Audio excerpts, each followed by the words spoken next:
Good morning. आपण BA भाग 1 semester 1 समाजशास्त्रच्या सिलेबसमधील तिसरं प्रकरण सुरू केलेलं आहे. तिसऱ्या प्रकरणाचं नाव आहे समाज आणि सामाजिक संस्था. या प्रकरणात आपण समाज आणि सामाजिक संस्था या दोन संकल्पनांचा अभ्यास करणार आहोत. त्यात सुरुवातीला आपण समाजाची व्याख्या आणि समाजाची वैशिष्ट्ये कालच्या लेक्चर आपण अभ्यासली. त्यानंतर पुढला मुद्दा आहे समाजाचे प्रकार. मानवी समाज जीवनाचा किंवा मानवी समाजाच्या एकूण सामूहिक जीवनाचा विकास ज्या कालखंडात झाला त्याला आपण हजार वर्षाचा कालखंड म्हणू शकतो.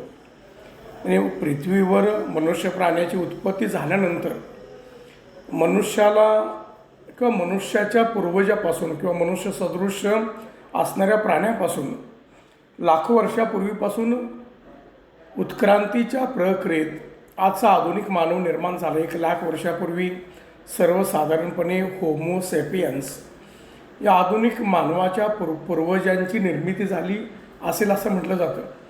आणि तिथून खऱ्या अर्थाने मानवाच्या समूह जीवनाला प्रारंभ झाला, समाज जीवनाला प्रारंभ झाला असं म्हटलं जातं.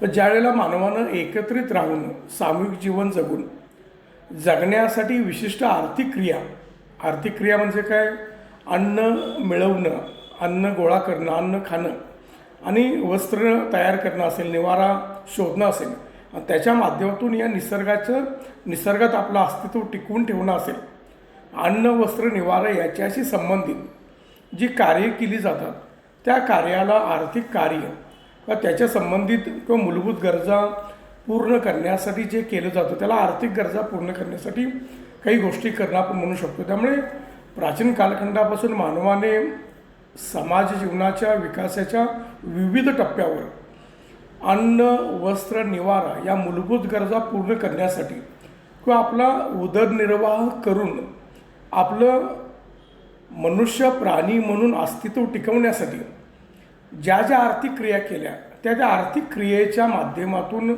आर्थिक क्रियेच्या आधारावर उदरनिर्वाहाच्या साधनाच्या आधारावर किंवा अन्न वस्त्र निवारा मूलभूत गरजा मिळवण्याच्या प्रक्रियेच्या आधारावर समाजाचे काही प्रकार पडले जातात. त्या समाजाच्या प्रकारांचा आपण या ठिकाणी अभ्यास करणार आहोत. त्याला पहिला प्रकार आहे शिकार व अन्न संकलन करणारे समाज. ज्यावेळेला मानवी प्राण्याची उत्पत्ती झाली किंवा मानवानं उत्पत्तीनंतर मानवाच्या उत्क्रांतीच्या विविध अवस्थेतून आजच्या आधुनिक मानवाची निर्मिती झाली 1,00,000 वर्षापूर्वी. त्यावेळेला आधुनिक मानव म्हणजे आपले पूर्वज 1,00,000 वर्षापूर्वीच्या दरम्यान असणारे ते परस्परांच्या सहकार्यातून समाज जीवन जगायला त्यांनी सुरुवात केली. माणसानं माणसासारखा दिसणारा इतर मनुष्य किंवा आपण प्राणी म्हणू त्याच्याबरोबर एकत्र राहण्याच्या प्रक्रियेला सुरू झाला. तो एकत्र राहू लागला, गुहेत राहू लागला, एकत्र अन्न गोळा करू लागला, त्याच्या माध्यमातून एकमेकांच्या गरजा पूर्ण करू लागल्या. ही त्याच्या प्राचीन काळच्या समाज जीवनाची एक सुरुवात म्हणून आपण बघू शकतो. या समाज जीवनाची सुरुवात ज्या कालखंडात झाली त्या कालखंडात मूळ वस्त्र निवारा पुढचा भाग आहे. गुहेत किंवा जिथं आसरा मिळेल, ऊन वारा पाऊस थंडी उष्णता याच्यापासून बचाव करण्यासाठी ज्या ठिकाणी त्याला निवारा मिळेल त्या ठिकाणी त्याने वास्तव्य केलं. आणि आर्थिक क्रिया म्हणजे उदरनिर्वाहाची गरज पूर्ण करण्यासाठी, आर्थिक गरजा पूर्ण करण्यासाठी म्हणजेच अन्न मिळवण्यासाठी त्यानं जंगलातील खाद्य असेल, फळे असतील, फुले असतील, लाख असेल, मध असेल, कंदमुळं असेल, अशा अन्न पदार्थाचं संकलन केलं. त्याला आपण खाद्य पदार्थांचं संकलन म्हणू शकतो. त्या दरम्यान जे प्राणी माणसाला ज्या लहान लहान प्राण्यांची शिकार करता येऊ शकत होती त्या लहान लहान प्राण्यांची शिकार करून त्या प्राण्यांचं जे मांस आहे, कातडे आहे, याच्या माध्यमातून त्यांनी आपल्या अन्नाची गरज पूर्ण केली. म्हणजेच एखाद्या प्राण्याची शिकार करून त्याच्या मांसावर कातड्यावर आपल्या अन्नाची गरज पूर्ण करणारा किंवा जंगलात फिरून जी फळं मिळत आहेत, जी फुलं मिळत आहेत, जी कंदमुळं मिळत आहेत किंवा मध असेल, लाख असेल, जो खाण्यायोग्य जंगलातला पदार्थ आहे तो गोळा करणं, त्याला अन्न संकलन करणं, याच्या माध्यमातून शिकार आणि अन्न संकलनाच्या माध्यमातून आपल्या अन्नाची म्हणजे उदरनिर्वाहाची गरज पूर्ण करणारा जो समाज आहे अत्यंत प्राचीन काळी किंवा आत्ताच्या आधुनिक मानवाचा सुरुवातीचा कालखंड 1,00,000 वर्षापूर्वी आपण गृहीत धरला, तर सुरुवातीच्या कालखंडात असे काही मानव समूह अस्तित्वात होते की ज्यांनी शिकार आणि अन्न संकलनाच्या माध्यमातून आपलं जीवन, उदरनिर्वाह किंवा आपलं अन्नाची गरज पूर्ण करून आपलं जीवन, आपल्या मनुष्य प्राण्याचं जीवन टिकवण्याचा प्रयत्न केलेला होता. आणि अन्न संकलन करणं असेल, शिकार करणं असेल, एकट्याला शक्य नाही, कारण जंगलात फिरायचं आहे, मोठ्या झाडावर फळं गोळा करायचे आहेत, फुलं गोळा करायचे, मध काढायचा, लाख काढायचं, हे एकट्याच काम नव्हतं. त्यामुळे त्या व्यक्ती मनुष्याबरोबर दुसरा मनुष्य, स्त्रीबरोबर पुरुष, इतर त्या जमातीतली इतर लोक किंवा त्या समूहातली इतर लोक परस्परांच्या सहकार्याने आर्थिक क्रियात सहभागी होत होते. एकमेकांना मदत करून शिकार करणं, एकमेकांना मदत करून खाद्य गोळा करणं, अन्न गोळा करणं, यामुळे हा समाज परस्परांच्यात एक समान सामाजिक संबंध, समान आर्थिक संबंध प्रस्थापित करणारा होता. त्यामुळे या समाजात स्त्री पुरुष समानता होती किंवा सामाजिक संबंधात देखील समानता होती असं म्हटलं जातं. तर अत्यंत प्राचीन काळी अत्यंत साध्या प्राथमिक अवस्थेत जीवन जगणारा समाजाचा प्रकार म्हणून आपण शिकार व अन्न संकलन करणाऱ्या समाजाकडे पाहू शकतो. तर दुसरा समाज आहे बागायती समाज. शिकार आणि अन्न संकलन करणाऱ्या समाजाची प्रगत अवस्था म्हणून आपण बागायती समाजाकडे आपण बघू शकतो. बागायत समाजाचा सर्वसामान्य विचार करत असताना मानवी शक्तीचा वापर करून मानवाने बागायती शेती, बागा व शेती करणाऱ्या समाजाला बागायत समाज असं म्हटलं जातं. सुरुवातीला माणसानं खाद्य संकलन केलं, म्हणजेच जंगलात फिरून अन्न गोळा केलं, फळं गोळा केली, फुलं गोळा केली, मध, लाख, कंदमुळं गोळा केली, त्या समाजाच्या आणि शिकार केली. तो जो समाज होता प्राथमिक अवस्थेत, त्या समाजाच्या विकासाची अवस्था म्हणून बागायती समाजाकडे आपण पाहू शकतो. ज्यावेळी मनुष्यानं गुहेत, डोंगराच्या कपारीत, जंगलात जिथं गुहा आहेत, त्या गुहेत मनुष्य वास्तव्य करत होता. गुहेच्या अवतीभोवती जे जंगल आहे, त्या जंगलातून अन्न संकलन किंवा खाद्य संकलन तो करत असेल. हे फळे गोळा करणं, फुलं गोळा करणं, त्याच्या माध्यमातून आपल्या अन्नाची गरज पूर्ण करणं. पण मनुष्यानं काय केलं की ती फळं खाल्ल्यानंतर ज्या कठीण गोष्टी आहेत, ज्याला आपण आज बिया म्हणतो, त्या कठीण बिया ज्या चावता येत नाही, त्या खाता येत नाही, त्या गुहेच्या बाहेर टाकल्या. नंतर पावसाळ्यात पाऊस पडल्यानंतर त्या बिया जमीन आत गेल्या असतील, पाऊस पडल्यानंतर त्या बियांच्या माध्यमातून वनस्पती निर्माण झाले असेल, वनस्पती या माध्यमातून ते फळ मिळालं असेल.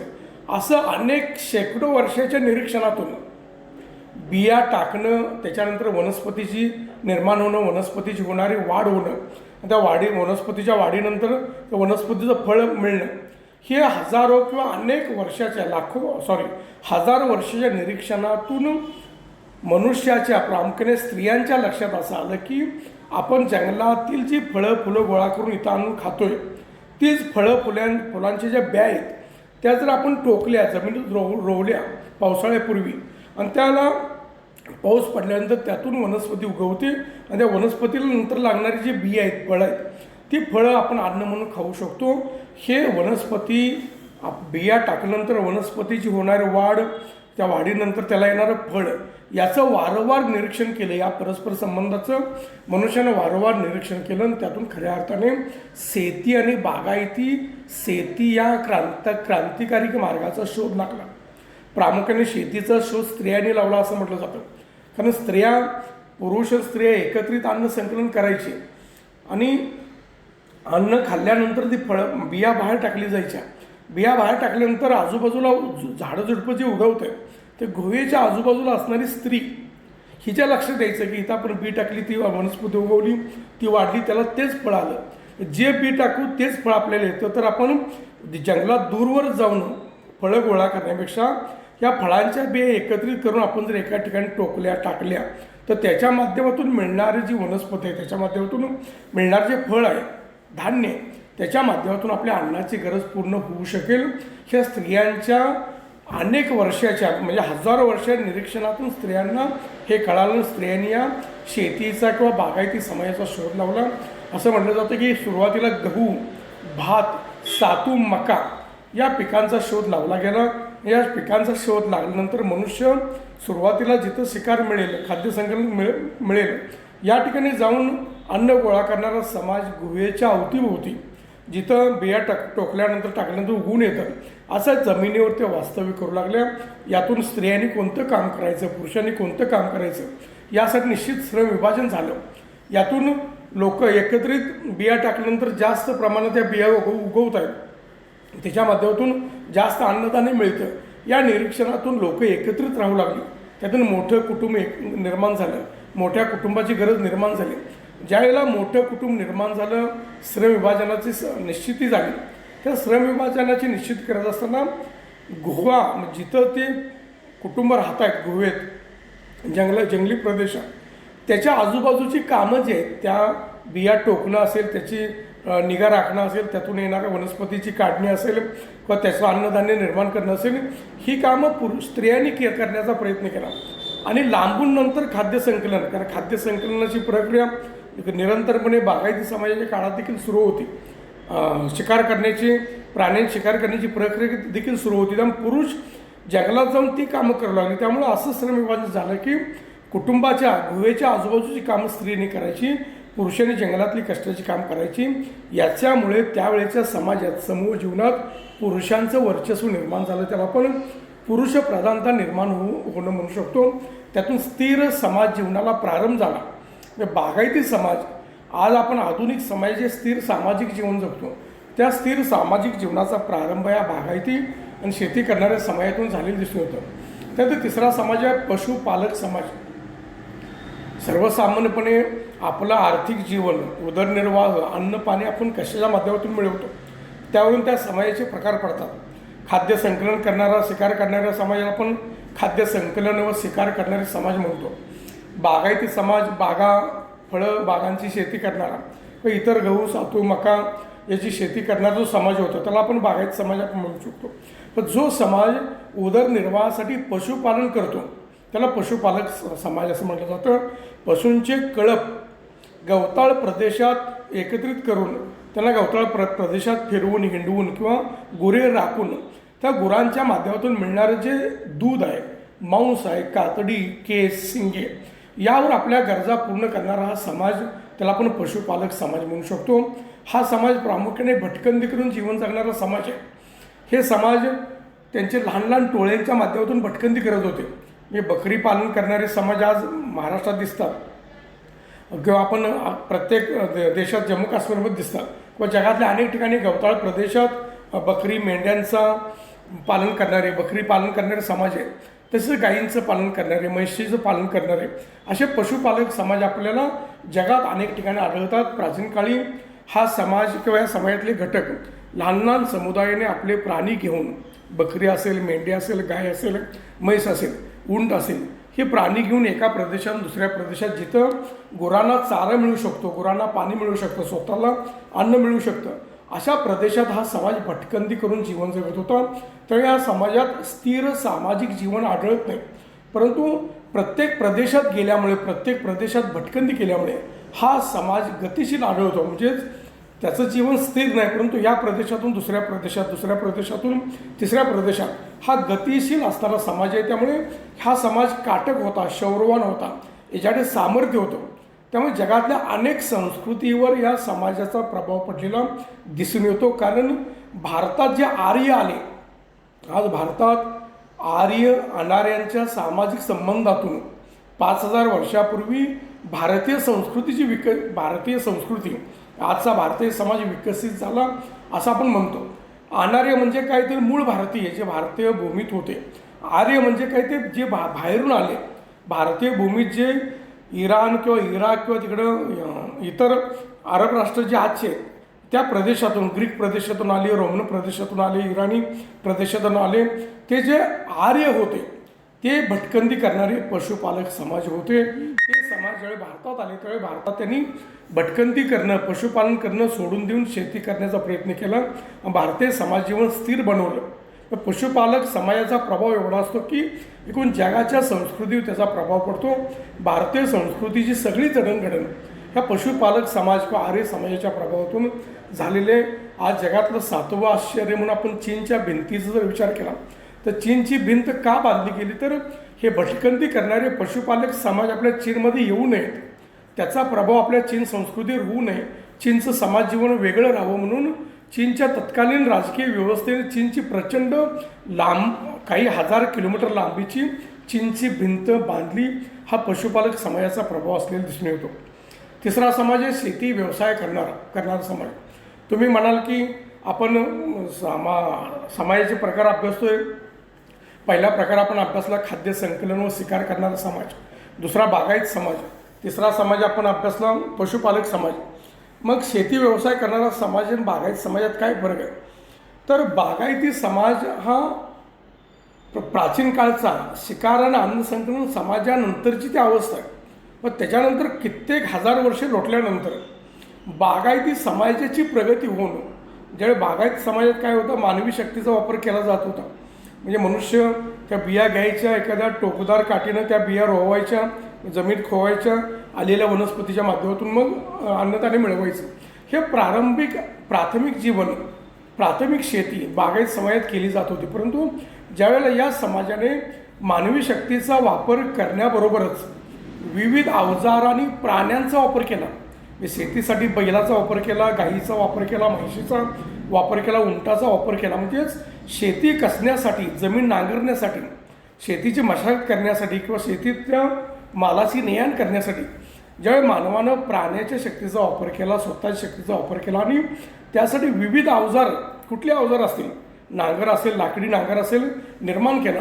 म्हणजे विविध अवजार आणि प्राण्यांच्या शक्तीचा वापर करून मनुष्यानं ज्यावेळेला शेती करण्याचा प्रयत्न केला त्यावेळी निर्माण झालेला जो समाज आहे त्याला शेती व्यवसाय करणारा समाज म्हणू शकतो. खऱ्या अर्थाने आजचा शेती व्यवसाय करणाऱ्या समाजाची प्रारंभिक अवस्था म्हणून या शेती व्यवसाय करणाऱ्या समाजाने बघू शकतो. हा समाज विकसित होता. या समाजाची निरीक्षण शक्ती अशी होती की कुठली पिकं केल्यानंतर किती उत्पादन मिळेल, ज्याच्या माध्यमातून आपण आपल्या अन्नधान्याची गरज कशी पूर्ण करू शकतो. आणि उत्पादन योग्य जमीन कुठं आहे, नद्यांचा प्रदेश त्यांनी शोधला. नद्यांच्या प्रदेशात सकल आणि सुपीक जमिनीत जाऊन शेती करणाऱ्या समाजाने प्राण्यांचा, मानवी शक्तीचा, अवजारांचा वापर करून शेती करण्याचा प्रयत्न केला. शेतीत अन्नधान्य उत्पादित केलं. गहू असेल, सातू असेल, मका असेल, भात असेल, ही पीक सुरुवातीला त्यांनी निर्माण केलं. त्यानंतर पिकातल्या प्रगतीहून इतर पिकं निर्माण झाली. बाजरी असेल, हरभरा असेल, जोंधळ असेल, या पिकाची शेती त्या प्रांतानुसार करण्याचा प्रयत्न केला गेला. तर शेती करणारे समाज हा इतर पहिल्या 3 समाजापेक्षा अत्यंत स्थिर आणि प्रगत समाज होते. तर शेती कशी आहे की अन्न म्हणजे बिया टोकल्यानंतर, बियांची पेरणी केल्यानंतर तिथंच ती वनस्पती उगवून येणार. वनस्पतीची कापणी केल्यानंतर अन्नधान्य मिळणार. नंतर ते शेतात मशागत केली की नंतर ती शेतं पेरण्यासाठी उपयोगी येतात, म्हणजे बिया टोकण्यासाठी उपयुक्त होतात. त्यामुळे एकाच जागेवर शेती करून एकाच जागेच्या शेतीच्या माध्यमातून आपल्या कुटुंबाच्या, आपल्या समूहाच्या, मानवी जीवनाच्या गरजा पूर्ण होतात. या निरीक्षणातून नद्यांच्या प्रदेशात प्रचंड लोकसंख्या एकवटली गेली. त्याचा परिणाम स्थिर ग्रामीण जीवन निर्माण झालं, संघटित समाजव्यवस्था निर्माण झाली, कुटुंब संस्था विकसित झाली, राजकीय, सामाजिक, आर्थिक, धार्मिक संस्था विकसित झाल्या. खऱ्या अर्थाने मानवी सामाजिक जीवन स्थिर झालं. गावांची निर्मिती, गावातल्या मग धार्मिक जीवन असेल, सामाजिक जीवन असेल, नातेसंबंध असतील, आर्थिक संबंध असेल, सांस्कृतिक संबंध असतील, सण समारंभ असतील, या सगळ्या गोष्टी, लोककला असतील, सगळ्या गोष्टी शेती व्यवसाय करणाऱ्या समाजात निर्माण झाल्या, त्या समाजाने विकसित केल्या. त्यामुळे खऱ्या अर्थाने स्थिर जीवन जगणाऱ्या मनुष्याच्या मानवी संस्कृतीचा विकास करणारा समाज आपण शेती व्यवसाय करणाऱ्या समाजाने पाहू शकतो. आणि त्यानंतरचा पुढचा समाज औद्योगिक समाज. आज आपण शेती व्यवसाय करतोय का करतो, आपण शेती व्यवसाय आहोत का आहोत, त्याच्या पुढं जाऊन ज्यावेळेला मानवी समाजात विज्ञानाचा विकास झाला, विज्ञान विकसित झालं, विज्ञानाच्या माध्यमातून मानवाचं जीवन सुखी करणारी साधनं विकसित झाली. विज्ञानाच्या माध्यमातून मानवाचं जीवन सुखी करणारं ज्ञान म्हणजे तंत्रज्ञान विकसित झालं. त्यावेळी निर्माण झालेल्या समाजाला आपण औद्योगिक समाज म्हणू शकतो. आज आपण औद्योगिक क्रांतीनंतर औद्योगिक समाज निर्माण झाले. खऱ्या अर्थाने समाजाच्या विकासाला वेग आला. म्हणजेच यंत्राच्या माध्यमातून मानवानं त्याच्या गरजा पूर्ण करणारी साधनं निर्माण केली, वस्तू निर्माण केली.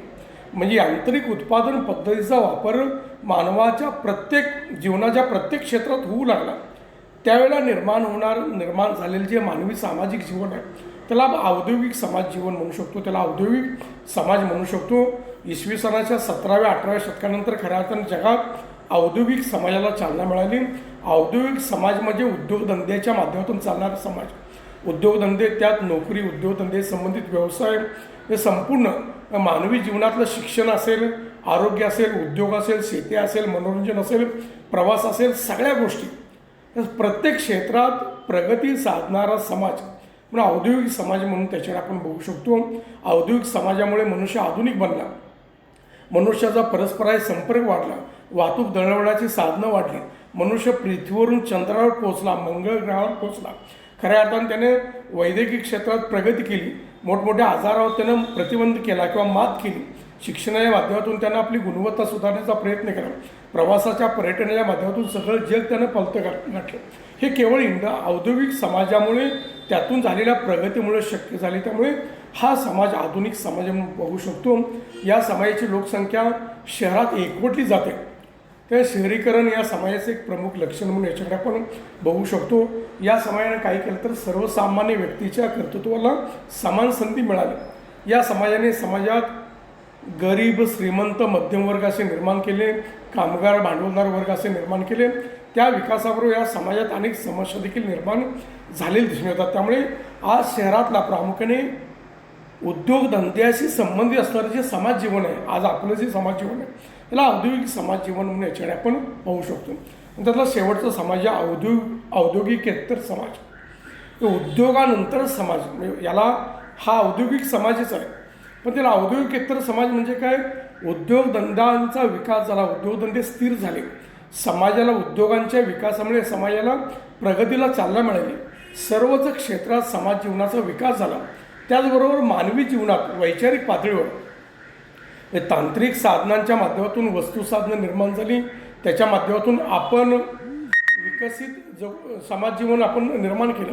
त्याचबरोबर आपल्या वैचारिक व्यवस्थेत देखील बदल झाला, आपण बुद्धिवादी बनतो, वैज्ञानिक दृष्टिकोनाचा आपण स्वीकार केला. समाजातील ज्या चुकीचे पारंपरिक रूढी परंपरा आहेत, चुकीच्या रूढी परंपरा, त्याला आपण विरोध केला आणि आधुनिक दृष्टिकोन आपण स्वीकारण्याचा प्रयत्न केला. स्त्रियांना पुरुषांच्या बरोबरीत स्थान दिलं, समाजातल्या सर्वसामान्य व्यक्तींना विकासाची आपण समान संधी दिली. म्हणजेच आधुनिक दृष्टिकोनातून विविध ज्ञान असेल, कौशल्य असेल, गुणवत्ता असेल, पात्रतेचा विकास होईल. विकास करणारा जो समाज आहे त्या समाजाला औद्योगिकेतर समाज म्हटलं जातं. या समाजावर संगणकाचा प्रभाव असतो. हे समाज औद्योगिक समाज म्हणून ओळखले जातात. फक्त औद्योगिक समाजाची पुढची अवस्था याला औद्योगिकेतर समाज म्हणू शकतो. आज अनेक देशात या समाजाचा टप्पाईकरण मानवी जीवन संगणकाने एवढं प्रभावशाली केलेलं आहे की मानवाच्या कल्पनेच्या बाहेरचं जग या संगणकाच्या, कॉम्प्युटरच्या माध्यमातून निर्माण झालेलं आहे. आज मनुष्याला जी मनुष्यानं करायची जी कामं होती ते देखील संगणक करतोय. आज आता तुम्हाला उदाहरण द्यायचं तर स्वयंपाकघरात चपाती लाटणं हे मनुष्याला करावं लागतं. आज कॉम्प्युटरच्या माध्यमातून चपाती लाटली जाते, कॉम्प्युटरच्या माध्यमातून म्हणजे तुमची भाजी आमटी केली जाते. तर मानवाचं सगळं कार्य जर संगणक करत असेल तर त्याला औद्योगिकेतर समाज म्हणू शकतो. याची सुरुवात आज जगातल्या काही राष्ट्रात, काही समाजात झालेलं आहे. इथून पुढं भविष्यात औद्योगिकेतर समाज आपल्या समाजाचा प्रकार म्हणून या ठिकाणी पाहिला जाऊ शकतो. आपण या मुद्द्याच्या माध्यमातून समाजाचे प्रकार आपण अभ्यासले. त्यात प्रामुख्याने शिकार, अन्न संकलन करणारे समाज, बागायती समाज, पशुपालक समाज, शेती व्यवसाय करणारा समाज, औद्योगिक समाज आणि औद्योगिकेतर समाज हे समाजाचे प्रमुख प्रकार असलेले दिसून येतात. आपण या ठिकाणी हे लेक्चर थांबवणार आहोत. धन्यवाद.